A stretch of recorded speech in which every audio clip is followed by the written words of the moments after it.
Hello everyone, Namaste. Welcome back to my YouTube channel. I hope तपाईहरु सबैजना सन्चै हुनुहुन्छ र अगाडिको भिडियो हेरेर पक्कै पनि हजुरलाई थाहा भइसक्यो आज म के बनाउन गइरहेको छु भनेर। यो चाहिँ नेवारी लोकल डिश सफुमिचा भन्छ यसलाई चाहिँ। अहिलेको चाहिँ एकदम भाइरल डिश जस्तै हो। त्यसैले मैले चाहिँ आज घरमा बनाउने प्लान गरे अनि बनाएको बेलामा हल्का रेसिपी सेयर गर्छु है त गाइज। भिडियोलाई अन्तिमसम्म हेरेर माया गरिदिनु होला। यो सफुमिचा चाहिँ राँगाको मासु पसलमा पाउँछ है। किलोको चाहिँ यो 700 जति लिन्छ हाम्रोतिर चाहिँ, हजुरहरुकोतिर चाहिँ कति लिन्छ है। अनि यसलाई चाहिँ ल्याएर मजाले यसरी पखाल्नु पर्छ किनभने अलि गनाउँछ नि त। अनि मजाले पखालेर चाहिँ अनि यसलाई अब त्यो डोरीले बानेको हुन्छ। अनि त्यो डोरीलाई चाहिँ हल्का तपाईले अब कैंचीले पनि काट्न सक्नुहुन्छ है।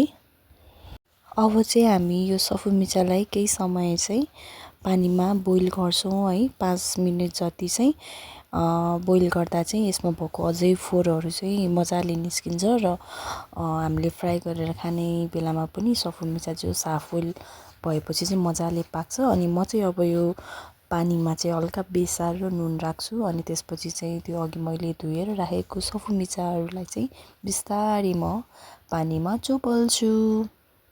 आजकल चाहिँ सफुमिचा एकदम भाइरल भएको छ है। टिकटकतिर जताततै अब तपाईको त्यो नेवारी रेस्टुरेन्टतिर हैन जता पनि जो आजकल चाहिँ यो एकदमै सबैजनालाई चाहिँ नयाँ टेस्ट भएको कारणले हो कि है, सबैजनालाई चाहिँ एकदम मन पर्ने रहेछ। अनि हामीलाई पनि आज एकदम ट्राई गर्न मन लागेको भएर चाहिँ घरमै बनाइदिउँ न त भनेको हैन। जस रिजल्ट चाहिँ एकदम राम्रो आयो। भिडियोलाई अन्तिमसम्म हेरिदिनु होला अनि सब्स्क्राइब पनि गरिदिनु होला है साथीहरु प्लिज। सफुमिचा चाहिँ अब यतिको भएपछि चाहिँ हेर्नुस् त यसमा चाहिँ मजाले अब यो निस्किन्छ के यसरी फोहोरहरु निस्किन्छ। अनि अब फेरि यो चाहिँ हामीले मजाले पानीमा तार्नु पर्छ। अनि यो सफुमिचा चाहिँ के को बन्छ भनेर लागेको होला हजुरलाई। सफुमिचा चाहिँ यो सयपत्री जस्तो भुटनको त्यो पाउने रहेछ। अनि त्यसैमा चाहिँ हाम्रो यो बोन म्यारो भैँसीको चाहिँ खुट्टाको त्यो हड्डीको भित्रको त्यो पार्टलाई चाहिँ यो भित्र हाल्ने रहेछ। यस्तो दामी हुन्छ, यस्तो मिठो हुन्छ है। हजुरले एकचोटी खानुभयो भने चाहिँ हजुरहरु पल्किनुहुन्छ।